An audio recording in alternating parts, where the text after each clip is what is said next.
Hello बच्चों। Haloalkanes and haloarenes की next class में आगे आज हम लोग पढ़ेंगे प्रॉपर्टीज। और प्रॉपर्टीज में भी पहले पढ़ेंगे फिजिकल प्रॉपर्टीज यानी भौतिक गुण। पहले फिजिकल प्रॉपर्टीज इसकी जानेंगे, देन केमिकल प्रॉपर्टीज। अलग अलग प्रॉपर्टीज हमने बताया था, फिजिकल प्रॉपर्टीज अलग और केमिकल प्रॉपर्टीज अलग, यानी भौतिक गुण और रासायनिक गुण। तो पहले बात करेंगे फिजिकल प्रॉपर्टीज की। तो कुछ पॉइंट है इसमें इंपॉर्टेंट जो हमें ध्यान रखना है, उनके बारे में जानेंगे। देखिए फिजिकल प्रॉपर्टीज में alkyl halides are colourless when pure. अगर कोई भी एल्काइल हैलाइड है जब वो प्योर स्टेट में है तो उसका कोई कलर नहीं होगा, यानी वो कलरलेस होगा। लेकिन ब्रोमाइड्स एंड आयोडाइड्स ये क्या हो जाएंगे, अगर इनको कुछ टाइम के लिए रख दिया जाए लाइट में तो क्या हो जाएगा, इनमें कुछ खास कलर डेवलप हो जाएंगे। तो इस बात को ध्यान रखेंगे। और क्या कुछ जो कंपाउंड होते हैं इसके, वो इनकी जो स्मेल की बात करें तो एक तरह से स्वीट स्मेलिंग होती है। कैसी स्मेलिंग? स्वीट स्मेलिंग होगी बच्चों। आगे आइए बात करते हैं।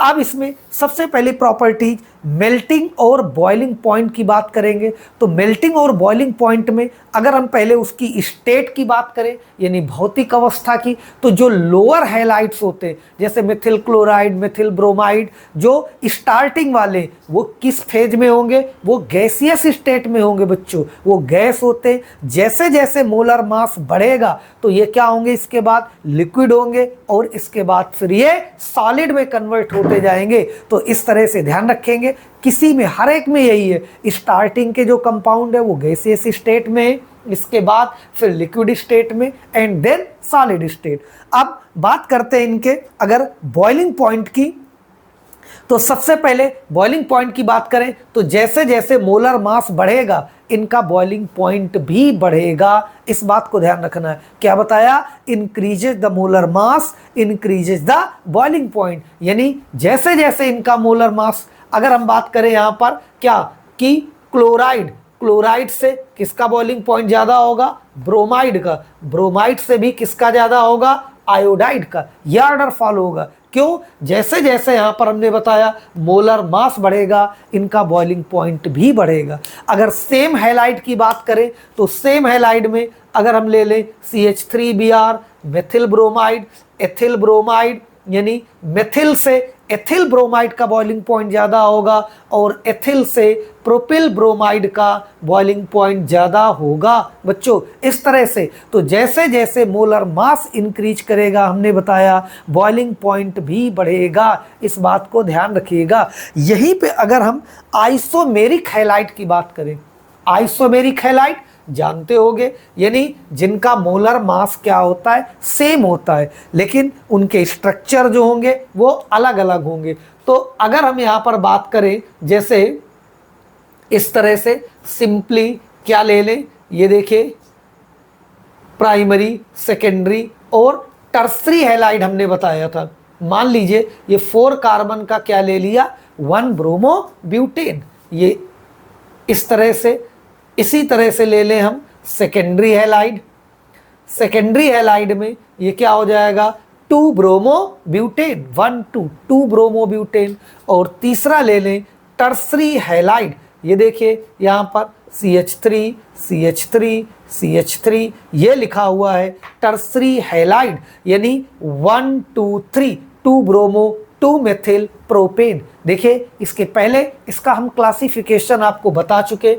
कहीं भी बच्चों CH2Br अगर आएगा दैट इज प्राइमरी हैलाइड, और अगर कहीं पर CHBr या CHX आएगा तो सेकेंडरी हैलाइड होगा, सेकेंडरी ब्रोमाइड। और CBr या CX यहाँ पर लगा हो तो टर्सरी हैलाइड या टर्सरी ब्रोमाइड होगा। तो वेरी सिंपल, ये प्राइमरी ब्रोमाइड, सेकेंडरी और टर्सरी ब्रोमाइड लिखे हुए हैं। ये आइसोमेरिक कंपाउंड है। क्यों? इनका देखिए मोलर फार्मूला जो है, मॉलिक्यूलर फार्मूला सेम है। 4 कार्बन और कितने हाइड्रोजन है? 3 2 5 और ये 4 9, C4H9Br लिखा हुआ है। यहाँ पर भी C4 4 कार्बन, 3 3 6 और 3 9 हाइड्रोजन है। Br 3 3 6 3 9 हाइड्रोजन, 4 कार्बन और 1 Br, यानी ये लिखा हुआ है C4H9Br। और इस कंपाउंड के कितने 3 आइसोमर लिखे हुए हैं आपके सामने। आइसोमर का मतलब है same molecular formula but different structural formula. तो आप देख पा रहे हैं यहाँ पर इनके स्ट्रक्चर फॉर्मूला अलग है, लेकिन इन सबका जो मॉलिक्यूलर फॉर्मूला है वो C4H9Br है। जब मॉलिक्यूलर फॉर्मूला सेम है तो निश्चित है इनका मोलर मास भी सेम होगा। ऐसी कंडीशन पे इनका ऑर्डर क्या होगा बॉइलिंग पॉइंट का, जल्दी बताइए किसका बॉइलिंग पॉइंट ज़्यादा होगा और किसका कम होगा। तो बच्चों इसके ऑर्डर की बात करें तो यहाँ पर C का सबसे कम, फिर B और सबसे ज़्यादा बॉइलिंग पॉइंट किसका होगा, A का होगा। या हम ये कह लें टर्सरी हैलाइड का बॉइलिंग पॉइंट सबसे कम, उससे ज़्यादा सेकेंडरी और सबसे ज़्यादा किसका होगा, प्राइमरी का। यह ऑर्डर ध्यान रखेंगे। क्यों, रीजन देखिए, ये स्ट्रेट कंपाउंड है, हमने बताया था स्ट्रेट कंपाउंड का बॉइलिंग पॉइंट सबसे ज़्यादा होगा। यहाँ पर एक ब्रांचिंग आ गई, यहाँ पर और ज़्यादा ब्रांचिंग आ गई, तो हम कह सकते हैं increases the branching the boiling point decreases, यानी जितनी ब्रांचिंग बढ़ती जाएगी कंपाउंड में उसका बॉइलिंग पॉइंट कम होता जाएगा। बच्चों यहाँ पर ब्रांचिंग बढ़ने से इसका स्ट्रक्चर, इसका शेप ऑलमोस्ट क्या हो जाएगा, स्फेरिकल हो जाएगा, गोल हो जाएगा। जब स्फेरिकल हो जाएगा तो यहाँ पर क्या, कांटेक्ट इन सरफेस एरिया कम होगा। आप देखिए कोई गेंद ले लें, कोई बॉल ले लें, तो उसको क्या होगा, वो उसका जो एरिया है कांटेक्ट इन सरफेस एरिया बहुत कम होता है। जब कांटेक्ट इन सरफेस एरिया कम होगा तो वहाँ पर कम फोर्सेस लगेंगे। जब कम फोर्सेस लगेंगे तो उनको तोड़ने के लिए हमें कम एनर्जी की ज़रूरत होगी। जबकि स्ट्रेट कंपाउंड, एक सीधा आप ले लें, ये मार्कर ले लें, स्केल ले लें, रॉड ले लें, तो यहाँ पर देखिए कांटेक्ट इन सरफेस एरिया क्या होगा, ज़्यादा होगा। यहाँ पर ये देखिए कांटेक्ट इन सरफेस एरिया क्या हो जाएगा, ज़्यादा हो जाएगा, यानी यहाँ पर ज़्यादा फोर्सेस लगेंगे। और जब ज़्यादा फोर्सेस लगेंगे तो इनको ब्रेक करने के लिए हमें क्या, ज़्यादा एनर्जी की ज़रूरत पड़ेगी। इसीलिए हमेशा स्ट्रेट कंपाउंड का बॉइलिंग पॉइंट ज़्यादा होता है बच्चों, जबकि ब्रांचिंग होती जाएगी तो उसका बॉइलिंग पॉइंट कम होता जाएगा। ध्यान रखिएगा, इंपॉर्टेंट ये पॉइंट है, ये पूछा जाता है। तो सामने आपका ऑर्डर लिखा हुआ है प्राइमरी हैलाइड का, इसीलिए बॉइलिंग पॉइंट सबसे ज़्यादा होगा, उससे कम सेकेंडरी हैलाइड का होगा और सबसे कम होगा टर्सरी, क्योंकि टर्सरी में काफ़ी ज़्यादा ब्रांचिंग हो गई है, उसकी वजह से इसका जो शेप है वो ऑलमोस्ट स्फेरिकल हो गया है। जब शेप स्फेरिकल हो जाएगा तो कांटेक्ट इन सरफेस एरिया कम हो जाएगा बच्चों, वहाँ पर कम फोर्सेस काम करेंगे, इसलिए उनको ब्रेक करने के लिए या तोड़ने के लिए हमें कम एनर्जी या कम ऊर्जा की ज़रूरत होगी। इसको नोट कर लें। तो इस तरह से आपका ऑर्डर होगा। आइए कुछ और आइसोमेरिक कंपाउंड ले लेते हैं। अगर कुछ हम एरोमेटिक आइसोमेरिक कंपाउंड ले लें, उनकी बात करें तो देखिए यहाँ पर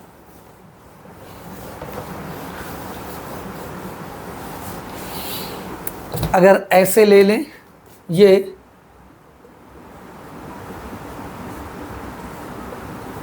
आर्थोडाइक्लोरोबेंजीन, और इस तरह से ले लें तो ये मेटाडाइक्लोरोबेंजीन बच्चों, और ऐसे सामने लगा दें तो ये होगा पैराडाइक्लोरोबेंजीन। ध्यान दीजिए बच्चों, इंपॉर्टेंट है यहाँ पर, इसको समझते हैं। पोजीशन बताया था हमने कि ग्रुप दोनों अगर अगल बगल लगे हुए हैं तो वो आर्थो पोजीशन होगी, एक छोड़ के क्या होता है मेटा, और सामने वाली क्या होती पैरा। तो ये क्या लिखें, आर्थो, मेटा और पैरा आइसोमर। यहाँ पर भी सबका मोलर मास सेम है, लेकिन इनके स्ट्रक्चर अलग अलग है, इसलिए इनके मेल्टिंग और बॉइलिंग पॉइंट का ऑर्डर चेंज हो जाएगा बच्चों।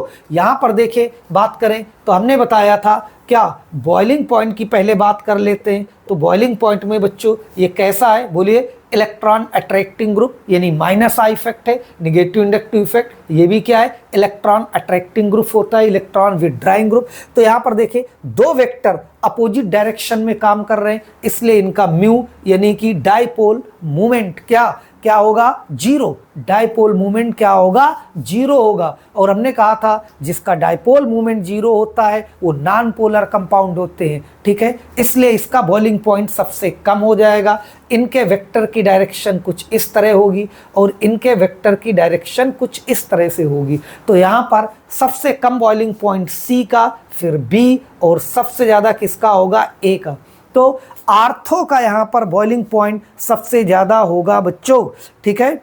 और पैरा का यहाँ पर सबसे कम हो जाएगा। हालांकि एक्सपेरिमेंटली अगर देखें तो यहाँ पर थोड़ा सा वेरिएशन है, यानी कि इसका थोड़ा सा ज़्यादा है इससे मेटा से। अगर एक्सपेरिमेंटली देखा जाए तो इसका 448 केल्विन है। क्या है, 448 केल्विन है। इसका 446 केल्विन है। और इसका जो होगा बॉइलिंग पॉइंट वो आपका होगा 453 केल्विन। क्या होगा यहाँ पर, 453 केल्विन। तो कुछ इस तरह से इनका बॉइलिंग पॉइंट होगा।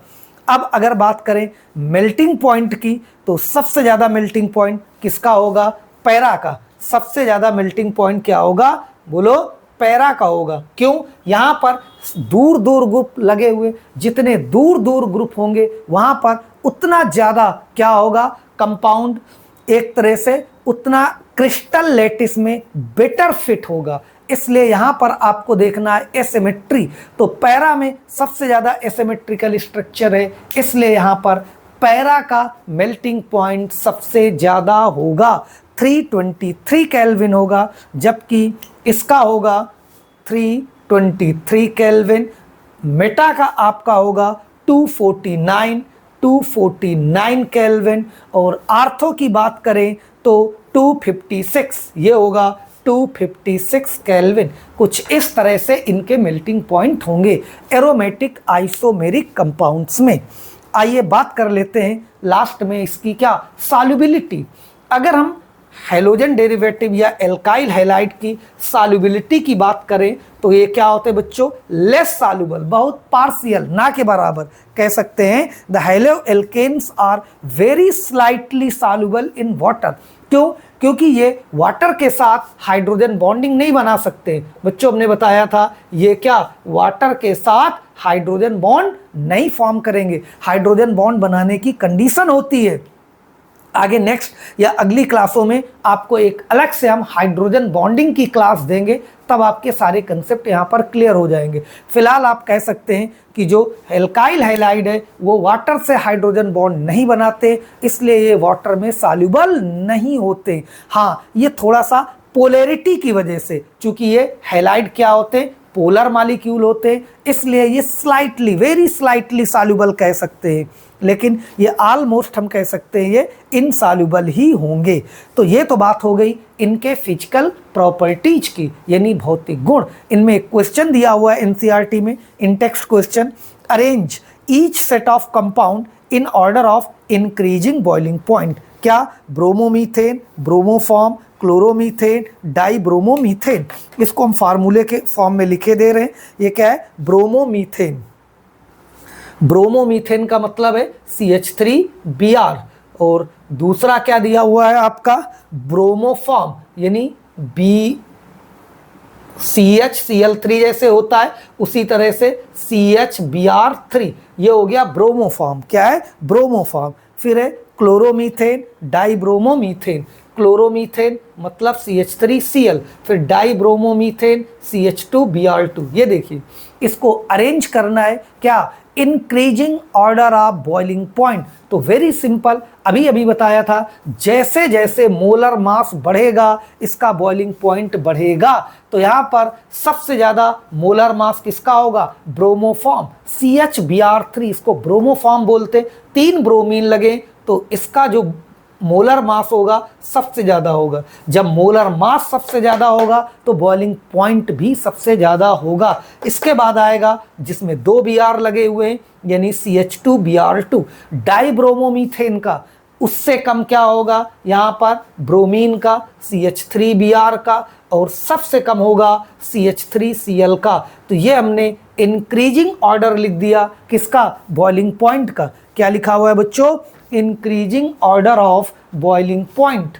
ध्यान दीजिए यहाँ पर फिर से देखिए हमने क्या बताया, जैसे जैसे मोलर मास बढ़ेगा बॉइलिंग पॉइंट बढ़ेगा। तो वेरी सिंपल, इसको इस चेन में कुछ नहीं, इसको आपको अरेंज करना है। सबसे कम मोलर मास CH3Cl का होगा तो बॉइलिंग पॉइंट भी सबसे कम होगा। उससे ज़्यादा मोलर मास CH3Br का होगा, इसलिए इससे ज़्यादा बॉइलिंग पॉइंट CH3Br का होगा। उससे ज़्यादा मोलर मास CH2Br2, 2 ब्रोमीन आ गए, होगा, इसलिए इसका बॉइलिंग पॉइंट भी ज़्यादा होगा। और सबसे ज़्यादा मोलर मास CHBr3 यानी ब्रोमोफॉर्म का होगा।